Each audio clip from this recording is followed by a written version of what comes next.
திரு ஐயநாதன் வணக்கம். நிகழ்ச்சிக்காக நான் உங்களை வரவேற்கிறேன். அனுராவுடைய வெற்றி குறித்த நாம் பல விஷயங்களை இங்கே பேசணும். அனுரா இவ்வளவு பெரிய சாதனை செஞ்சிருக்கார், அவர் ஏவிபி எப்படிப்பட்ட ஆளுங்கள்லாம் கொஞ்சம் பேசணும். இந்த வெற்றியை 159 ஆசனத்தை 4 ஆண்டுகளில் அவர் பெற்றிருக்கிறார். 3லிருந்து 159. தங்களுடைய விரிவான பார்வை என்ன? இதை எப்படி நீங்கள் உள்நோக்குறீங்க? இந்த கடல் பிராந்தியத்தை தாண்டி ஒரு ஜியோ பொலிட்டிக்ஸில் எதை மாதிரியான தாக்கம் இருக்கும்? அது ரெண்டாவது தான். சரி, முதன்மையா பார்க்க வேண்டியது என்னன்னா, ஏன் இலங்கை மக்கள், அதிலும் குறிப்பாக சிங்கள மக்கள் ஓகே பெருவாரியாக ஏன் அவருடைய அந்த கூட்டணிக்கு, நேஷனல் பீப்புள்ஸ் பவர், அந்த கூட்டணிக்கு, தேச மக்கள் சக்தி கூட்டணிக்கு வாக்களிச்சாங்க அப்படின்றத நம்ம பார்க்கணும். அவங்களுடைய கடைசி நம்பிக்கை இது வரைக்கும் இருந்த அரசியல் கட்சிகள் எதுலேயும் எங்களுடைய எதிர்பார்ப்பு நிறைவேறல அப்படின்றது ஒண்ணு. இவர் கொடுத்த ஒரு வாக்குறுதி, இந்த கூட்டணி கொடுத்த வாக்குறுதி, ஊழலை நாங்கள் முற்றிலுமாக ஒழிப்போம் அப்படின்னு சொன்னது. அது ரெண்டு சேர்த்து என்ன பண்ணிடுச்சுன்னா, லாஸ்ட் ஹோப் பண்ணுவாங்களே, அந்த மாதிரி அந்த கட்சிக்கு வந்துட்டு ஒரு பெரிய கொடுத்துருக்குறாங்க. இங்க தமிழர்கள் பகுதியிலையும் அவருக்கு அந்த விழுந்த வாக்குகள் என்ன, அதையும் நம்ம பேசி ஆகணும். அதுக்கு காரணம் என்ன அப்படின்னம்னா, இதுவரைக்கும் தமிழர் பகுதியிலிருந்து தேர்ந்தெடுக்கப்பட்ட நாடாளுமன்ற உறுப்பினர்களால் எந்த விதமான பயனையும் பெற முடியவில்லை, பெற்றுத்தர முடியவில்லை. அப்படிப்பட்ட ஒரு இடம் ஒன்று. இன்னொரு இடம் என்னன்னீங்கன்னா, இவர் வந்துட்டு அந்த பறிக்கப்பட்ட காணிகள், தமிழருடைய பறிக்கப்பட்ட காணிகள், நிலங்கள், அதை ராணுவத்திலிருந்து நான் பெற்று உங்களுக்கு திருப்பி தருவேன், அவங்களோட பேச்சுவார்த்தை நடத்தி, ராணுவத்தோட பேச்சுவார்த்தை நடத்தி திருப்பி தருவேன் அப்படின்னு சொன்னது. அது ஒரு பக்கம். மூன்றாவது, தமிழர் கட்சிகளுக்கிடையே இருந்த அந்த ஒற்றுமையின்மை, அது எல்லா ஆளாலும் திசைக்கு ஒரு பொறுத்தரா நின்றுகிட்டு பேசிக்கிட்டு போட்டிக்கிட்டு இருக்கும் போது தமிழர்களே ஒரு 1/3 அவர்கள் என்ன பண்றாங்க அப்படின்னா என்பிபி ஆதரிக்கிறாங்க. அப்ப இந்த ஒரு மல்டி கார்னர்டு கான்டெஸ்ட், பல்முனை போட்டியில வந்துட்டு பாத்தீங்க அப்படின்னா அவங்க ஜெயிக்கிறாங்க.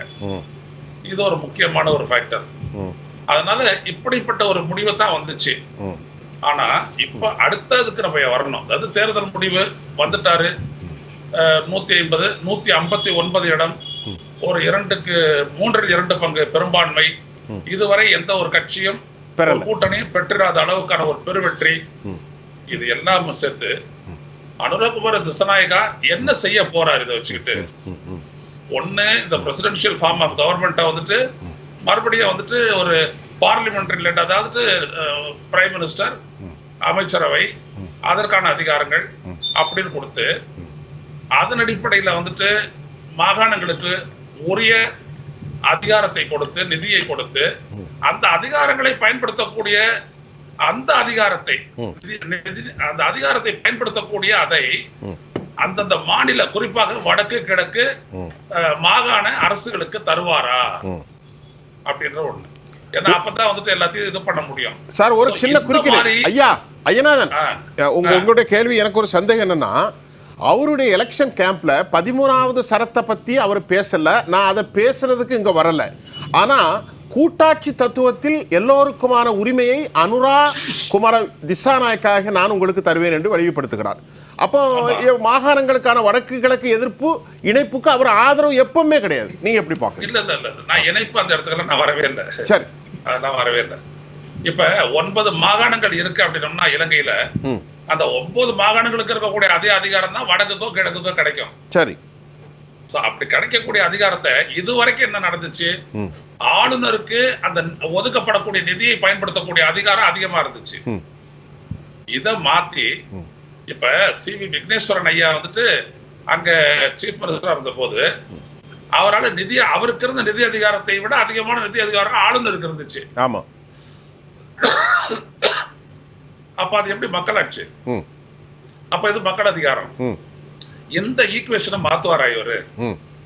அது ரொம்ப முக்கியமானது. கண்டிப்பா கண்டிப்பா. இதை வச்சுதான் இவரால் என்ன செய்ய முடியும்? மூணாவது விஷயம் என்னன்னா, தமிழருடைய நம்பிக்கையை பெற வேண்டிய ஒரு கட்டாயம் இலங்கையினுடைய ஆட்சியாளர்களுக்கு இப்பொழுது வந்திருக்கிறது. காரணம் என்னன்னா, அவருடைய பொருளாதார நிலை.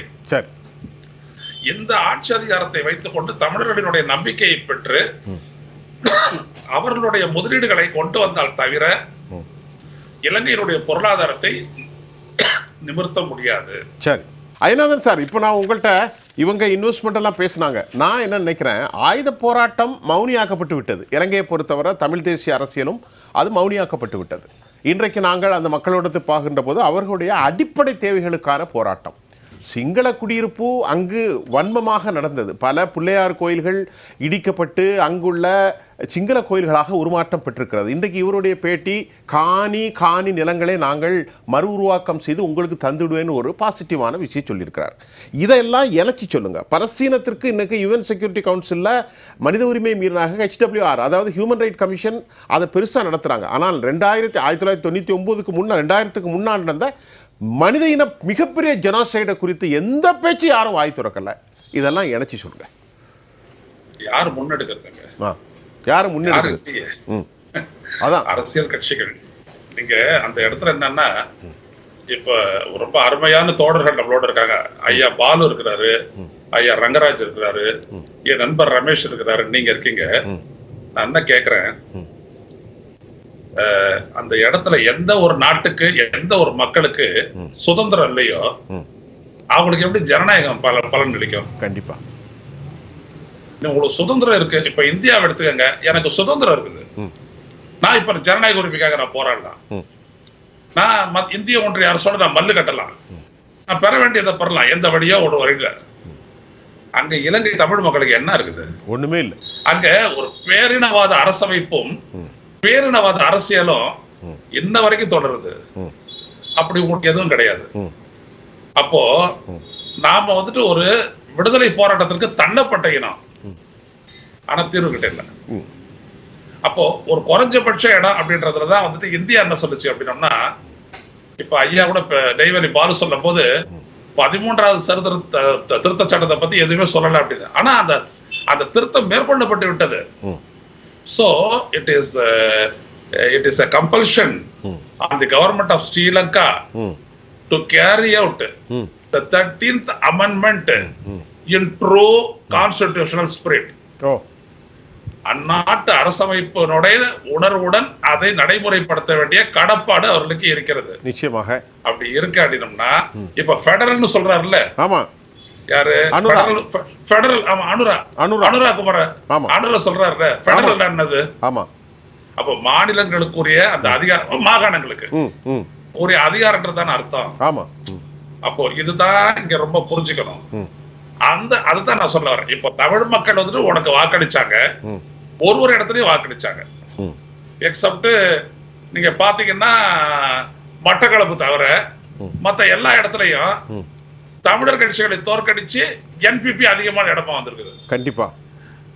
அப்படிப்பட்ட ஒரு சூழல்ல உங்களுக்கு அவங்க வச்ச அந்த நம்பிக்கை, ட்ரஸ்ட், அதுக்கு இன்டர்ன் நீங்க என்ன கொடுக்க போறீங்க? அதுதான் நான் என்ன கேக்குறேன், கான்ஸ்டிடியூஷன் படி இருக்கக்கூடிய அத மாகாணங்களுக்கு, தமிழ் மாகாணங்களுக்கு மட்டும் இல்ல, அது எல்லா மாகாணங்களுக்கும் பொருந்தும். கண்டிப்பா.